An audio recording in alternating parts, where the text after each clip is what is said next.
Welcome back. Multan stadium 16 साल बाद test match की कर रहा है मेज़बानी। करंट सिचुएशन इस वक्त जनाब आली ये है कि इंग्लैंड कर रहा है पहले बैटिंग और अब वो अपनी प्लेस जो है उसको सीमेंट कर रहा है। 36 रन बना लिए हैं। जैक क्रॉली और बेन डुकेट जो है वो उस वक्त क्रीज पे मौजूद है। उनके ओपनर्स हमारे साथ हमारे नुमाइंदे कादिर ख्वाजा भी मौजूद हैं और इसके अलावा हमारे साथ अब्दुल माजिद भट्टी साहब भी मौजूद हैं, senior sports journalist and analyst. सबसे पहले कादिर मैं आपकी जानिब आऊँगा। यार बड़े मज़े की एक तो फील है मुल्तान में और वो हम देख रहे हैं कि जो रिवायती ढोल जो हैं वो लोग अंदर लेके गए हुए हैं और जो बाजे वो भी बजाए जा रहे हैं। तो मुझे ज़रा बताएं इस वक्त मुल्तान की जो सराउंडिंग है वो इस वक्त कैसी है, क्रिकेट के लिए कितना रंग जमा हुआ है? देखिए, शायकीन क्रिकेट की आमद का जो सिलसिला था वो 10 बजे के बाद शुरू हुआ और उनको तब जो है वो एंट्री की इजाज़त थी। अलबत्ता जो शायकीन क्रिकेट है मुल्तान के वो पुरजोश हैं और मुझे अभी जो शोर बाहर सुनाई दे रहा है उससे लगता ये है कि अभी आउट हो गया अंदर। तो मैं इस वक्त मुल्तान स्टेडियम के बाहर मौजूद हूँ, शोर बाहर तक यहाँ पर आ रहा है शायकीन क्रिकेट का। आप ये देखिए कि बड़े क्रेजी फैंस हैं। आप ये देखें मुल्तान में जो है वो 16 साल के बाद मेज़बानी उनको मौका मिला है यहाँ पर टेस्ट क्रिकेट की मेज़बानी करने का और टेस्ट क्रिकेट देखने का। कई जो बच्चे हैं वो पैदा ही नहीं हुए होंगे जो अब जो है वो 16 साल के हुए होंगे। जो कई बच्चे होंगे वो छोटे होंगे जब वेस्ट इंडीज़ ने 2006 में टूर किया था मुल्तान का। तो इस वजह से यहाँ पर जो क्रेज़ है वो बहुत ज़्यादा। हमने मुल्तान में यहाँ पर वनडे जो वेस्ट इंडीज़ के साथ जो वनडे सीरीज़ थी वो भी कवर की थी। कादिर, ये जैसे कि आपने कहा कि अबरार ने जो है विकेट ले ली है और उन्होंने जी बोल्ड कर दिया है जैक क्रॉली को, that's a very good start. और देखें हम तो नहीं देख सके और कादिर आपने सुन लिया, जिन्होंने देखा जरा उनसे बात कर लेते हैं। अब्दुल माजिद भट्टी साहब, it was a good ball. Finally Pakistan ने एक अच्छा स्टार्ट किया सर। बिल्कुल, फैसल के 9वें ओवर में स्पिनर लेकर आए बाबर आजम और 5वीं गेंद पर जैक क्रॉली को उसी मिस्ट्री गेंद जिसकी वजह से अबरार शोहरत रखते हैं उस पर आउट किया। तो देखना है कि अब पाकिस्तान के स्पिनर्स क्या रंग जमाते हैं, क्योंकि पाकिस्तान 3 स्पिनर्स और 2 फास्ट बॉलर्स के साथ इस मैच में खेल रहा है और अभी तो पहले घंटे का खेल ही चल रहा है, 9वां ओवर चल रहा है। तो जिस तरह गेंद स्पिन होना शुरू हुई है, लग रहा है कि इस बार इतनी इजी सेलिंग नहीं होगी इंग्लिश बैट्समैनों के लिए जिस तरह वो फ्रीली खेल रहे थे पिंडी टेस्ट मैच में। कादिर, वेदर कैसा रहेगा आगे चल के, बिकॉज बड़ा मैटर करेगा। पिंडी में हमने देखा था कि वेदर जो है वो थोड़ा सा गर्म रहा या मरतूब रहा और पिच जो था वो बिल्कुल ड्राई हो गया था शुरू के 2 से 3 दिन में। शुरू में हमने यहाँ पे देखा मुल्तान में सुबह कैसी होती है यहाँ की? फॉगी है, फॉग होगा थोड़ा सा तो शायद आगे पीछे बॉल को थोड़ा सा परचेज होने में मदद मिलेगी। प्लीज़ हमें ये बताइएगा।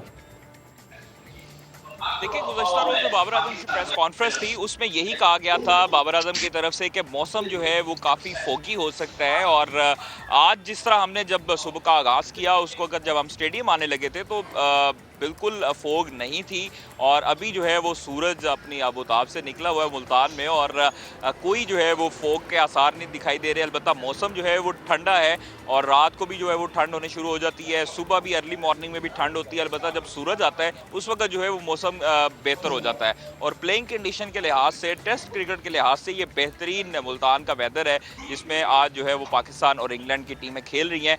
बड़ा ज़बरदस्त और खुशगवार मौसम है और उम्मीद करते हैं कि आने वाले जो दिन हैं उसमें जो बकिया 4 दिन है आगे उनमें भी मौसम बेहतरीन दिखाई देगा। अलबत्ता फोग जो है वो यहाँ पर होती है और फोग लेकिन आज दिखाई नहीं दी। आगे आने वाले दिनों में जो है वो फोगी वेदर हो सकता है और बॉलर्स को खासी मदद मिल सकती है। सही। अच्छा भट्टी साहब, आप कमेंट कीजिएगा। हम कल भी यही बात कर रहे थे कि हमारी जो टीम है अग्रेसिव क्रिकेट उन्हें शायद खेलना नहीं आता, वो 90s के दौर की क्रिकेट खेलते हैं। ये मेंटालिटी चेंज होना बड़ा ज़रूरी है क्योंकि अगेन वही बात है कि चलें ये तो मुल्तान का स्टेडियम है, जो रावलपिंडी के स्टेडियम में हुआ वो नहीं होना चाहिए था। उम्मीदें तो हमें बड़ी होती हैं लेकिन शायद हमारी टीम की मेंटालिटी चेंज अभी तक नहीं हुई। इसकी क्या वजह है? देखिए, बार बार यही बात हो रही है कि दुनिया इस वक्त जिस तरह की क्रिकेट खेल रही है, हमारी टीम जो है वो वही क्रिकेट खेल रही है जो पुरानी क्रिकेट है और वो इस चीज़ को मानने के लिए तैयार ही नहीं है कि पाकिस्तान का जो अंदाज है वो अंदाज अब इस नए दौर के साथ नहीं चल सकता। बाबर आजम भी यही कहते हैं, सकलैन मुश्ताक भी यही कहते हैं, लेकिन मेरा ख्याल में अगर अंदाज यही रहे और पाकिस्तान मैच जीतने लग जाए तो फिर तो शायद क्रिटिसिज्म ना हो। लेकिन इंग्लैंड ने जिस तरह 6 की औसत से पिंडी टेस्ट मैच में बैटिंग की, पाकिस्तान ने वही 2.5-3 की औसत से बैटिंग की, लेकिन कहीं ना कहीं अब पाकिस्तान को अपने अंदाज को चेंज करना पड़ेगा। लेकिन आज थोड़ी सी तब्दीली इस लिहाज से नजर आई कि अजहर अली, जिसके बारे में कहा जा रहा था कि शायद अब उसका जो कैरियर है वो इख्तिताम की तरफ बढ़ रहा है, तो कल बाबर आजम ने भी प्रेस कॉन्फ्रेंस में कहा था कि उसे खुद अपने मुस्तकबिल का फैसला करना होगा। तो फाइनली मेरा ख्याल में बाबर आजम ने गेंद तो अजहर अली के कोर्ट में डाली, लेकिन शायद बाबर आजम ने खुद अजहर अली का फैसला कर दिया। और अजहर अली जिस तरह अब इस टेस्ट मैच में ड्रॉप हुए हैं, एक तो बोल्ड डिसीजन है कप्तान की तरफ से, लेकिन अगर पाकिस्तान के बैट्समैन इस मैच में अच्छा स्कोर करते हैं तो मुझे नहीं लग रहा कि अब अजहर अली 38 साल की उम्र में, मार्च में 38 साल के हो जाएंगे तो वो कमबैक कर सकेंगे। मुझे लग रहा है कि अजहर अली को 100 टेस्ट मैच पूरा करना है, 4 टेस्ट मैच उन्हें खेलना है, अब काफी मुश्किल दिखाई दे रहा है। लेकिन जो महक आपने बात की ना, अंदाज तो उनको चेंज करना पड़ेगा, कुछ नए चेहरे लाने होंगे, कुछ ऐसे बैट्समैन इस टेस्ट फॉर्मेट में लाना पड़ेंगे जिन्हें थोड़ा तेज खेलना होगा। इस अंदाज से अब पाकिस्तान टीम चल नहीं सकती। भट्टी साहब, हम कैसे अटैक करने जा रहे हैं? मतलब कि 2 फास्ट बॉलर्स हैं हमारे पास, जिनको आप फास्ट बॉलर्स ना कहें तो बेहतर है, ठीक है। फ़हीम इज़ हैवी बॉल अगर करेगा तो 1.40 भी मैं ज़्यादा कह रहा हूँ, और अगर आप बाकी अली की बात कर लें तो ही इज़ मीडियम पेसर।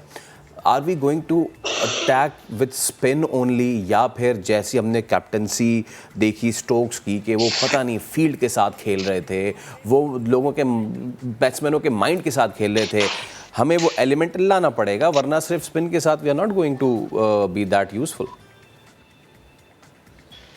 बिल्कुल फैसल, आप सही कह रहे हैं, लेकिन अब देखें ना, फोर्स चेंजेस हुई हैं। शाहीन पहले अनफिट थे, पहले उसके बाद हारिस अनफिट हुए, कल नसीम शाह अनफिट हो गए। तो हमें एक तो ये भी चीज़ देखनी है कि हमारे जो फास्ट बॉलर्स हैं वो तीनों फॉर्मेट्स में हम खिला रहे हैं। मेरे ख्याल में उनका जो वर्कलोड है उसको मैनेज करना पड़ेगा। लेकिन इस पिच पे चलें, हम अफोर्ड कर लेंगे कि 3 स्पिनर्स खिला के और 2 फास्ट बॉलर्स, फ़हीम अशरफ भी ऑलराउंडर हैं, हालांकि बॉलिंग ऑलराउंडर उनको कह सकते हैं, लेकिन इस पिच के हिसाब से मेरे ख्याल में मोहम्मद अली से बेहतर कोई और हमारे डोमेस्टिक सर्किट में कुछ यंग प्लेयर हैं, अच्छी चॉइस हो सकते थे।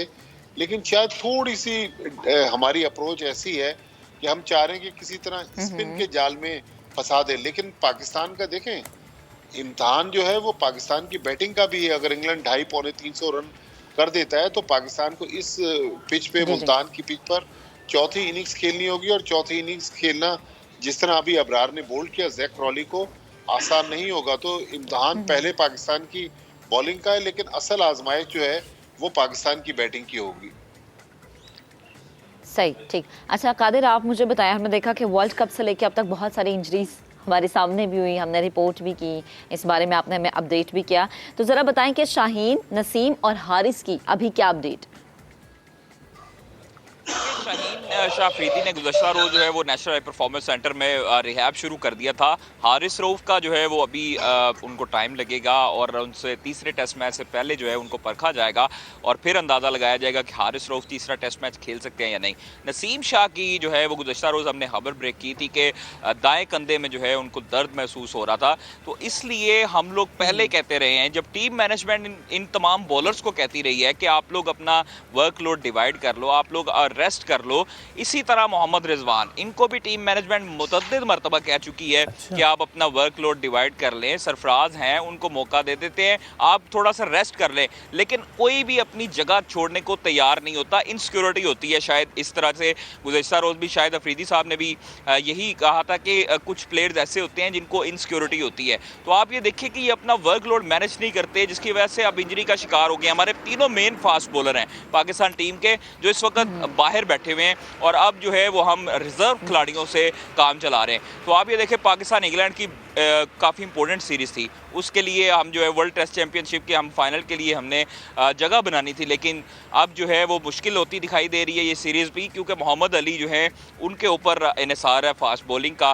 फ़हीम अशरफ जो हैं वो उनका भी 2 फास्ट बिल्कुल। बॉलर हैं और बाकी जो स्पिनर्स हैं। तो इसलिए थोड़ा-सा हमें अपने जो मेडिकल पैनल है उनको भी ये सोच और समझ होनी चाहिए, उनको भी इतना इख्तियार होना चाहिए, पाकिस्तान क्रिकेट बोर्ड को देना चाहिए कि वो इन प्लेयर्स को ऑर्डर दें कि कादिर, आपको हम लोग ऑर्डर दे रहे हैं कि आप अपना टाइम बहुत ही ज़बरदस्त बात की है भट्टी साहब।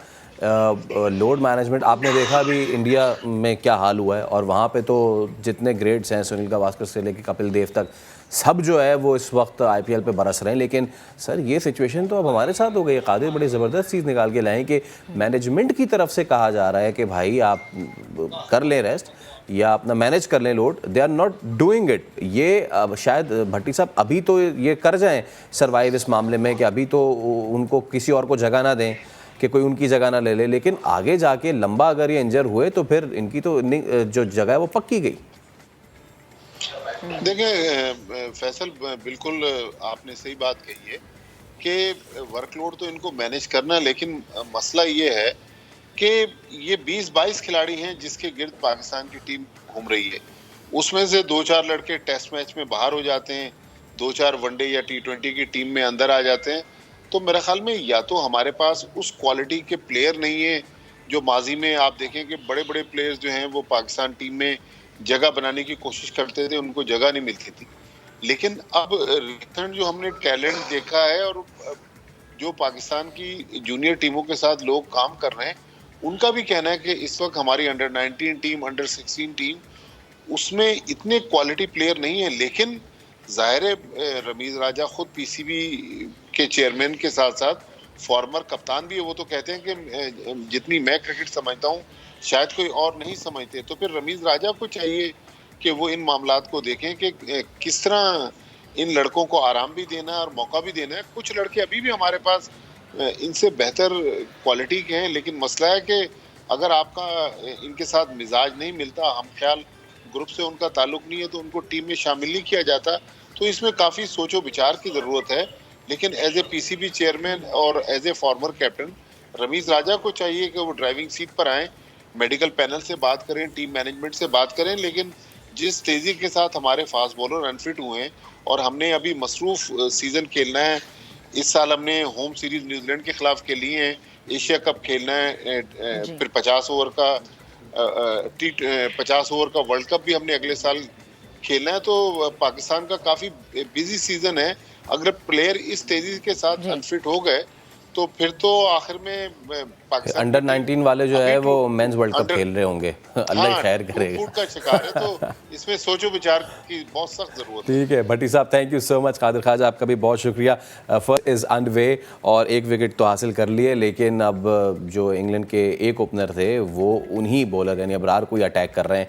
This is the mindset English cricket have brought to the world cricket. आगे बढ़